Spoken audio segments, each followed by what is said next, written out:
Yo, that's Angel's Daily Driver Whip. Here, the ICS Evo 9. Provided by ICS, man. That's a good job, bro. Let's see what we have on this car. Stock cams. Evo Green turbo. What kind of intercooler is that? Looks like a pusher. Turbo XS. Turbo XS. What kind of exhaust? It's a custom Miltech exhaust, one up. Miltech. Engine, intercooler, pipe, and intake. Some type of piece of shit blow-off valve. Yeah. And SMC alcohol injection kit. Over here we have the poor Dyno Flash Evo that was stuck in the rain all day. We're getting on a lift. We're gonna do some work, and we're gonna see what.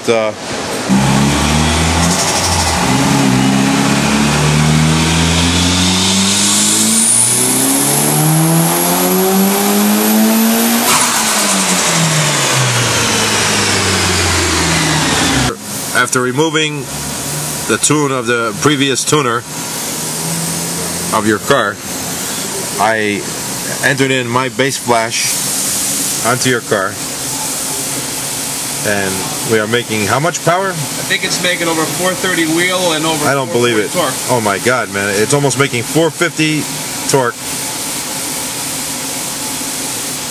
and over 400 horsepower.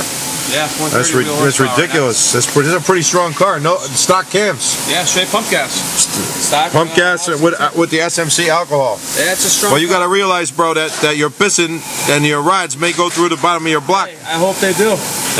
I'm just saying, that's what could happen when you press the boost high with the stock bottom end. Things can happen, can and will happen. But okay, what's your attitude if it does blow up? Our goal is I don't give a shit if it blows up. Our goal is 450 tonight. I pump gas with methanol. And how many cars do you have? I have about 12. So, if this was your only car and you couldn't afford to replace the motor, would you be doing this type of tuning on the car? Since you're tuning it, absolutely no problem. You would have no problem. I have a problem, bro. I'm concerned, man. But I'm still gonna do it. We'll keep going. Stock head bolt. All right, zoom in on the air fuel. Where you see what's happening at this boost level? We're just touching 29 pounds of boost, and we're. All right, what's going on here is we're making lots of power. We're making torque 457, power 430. But what's happening? Expand the air fuel a little bit there for me, will you? Because this thing seems to have a hard time zooming on the computer screen. Because you're out of injector over here, after about 5,400 RPMs, we're just running over 12.0 all the way, even with the alcohol spray. And we're just running at 100% duty cycle. So we really need to get that on the pump gas, get that air fuel down in the mid 11s to low 11 area. So in order to do that, we need a bigger injector, or we can leave the same injector, just run more alcohol. So we don't have to work the injectors quite hard. So probably the best way to handle this would be to do the 680 injectors, and do the bigger alcohol. That'll be the ultimate way to go. You think on race gas? And maybe about time for some head studs. You think head studs, carbon cams, O2 housing, and some race gas? Would you touch 500 horsepower, 35 pounds? I'll be honest with you, I don't know if this turbo has any more power in it. If we put the AEM on the car, I think we could get a little more. With the stock ECU, I'm not so sure how much more there is to get out of this turbo. But you know what? I would sure like to find out, and it sounds like that's going to be our next step.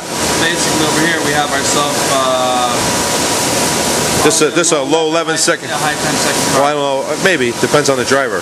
But with this is stock cams, stock bottom end, stock head. But you know what? I wouldn't run, if I were a customer, I wouldn't run this kind of boost level on my own personal daily driving car with pump gas, because here on the dyno we're logging everything and we're watching the knock. If you pick up a bad tank of gas with this kind of boost level, I'm all about just testing the waters. But we're not going to do this on our customer's car. Absolutely not unless they want us to. My cars are here. If they want us to do it, we'll do it, right? Oh wait, let me get a shot of this. I love this thing, man. It's got that diamond star underneath my under tray from Mitsubishi. We're getting ready for the race, man. We're going to try our best. See, I got my Busher exhaust here on my race car. None of the other race cars have an exhaust. So I'm fully ready to go for this race coming up, the WRX versus Evo race in Englishtown, because I actually have an exhaust on the car ready to go. In order to get the car to run knock-free with no detonation, we lowered the boost down to 24 pounds peak, and now we had it peaking at 2930-ish, and now our power is what? 391 and 382 torque. And the air fuel is where? The air fuel on this car is much richer. It's actually much richer. Let me show you. You can see it on the chart. Oh, it's in the 11s. In the 11s. So by lowering the boost, the excessive boost level down, we got the injectors more in their working zone. They're at 90% duty cycle now. Now the car it has enough with this little alcohol kit to supply enough alcohol to keep the knocking away and to run the car smoothly. So basically, with the stock injectors, we're seeing that around 390, 400 horsepower is about where you want to go. About with the max, yeah. You don't want to go more than that. No. And you got to monitor the injector duty cycle. Yeah, we have a lot of work to do this week. We have a lot of mods. We have got to start doing our homework the next couple of nights. Well, we'll get this car up to snuff. Absolutely. Just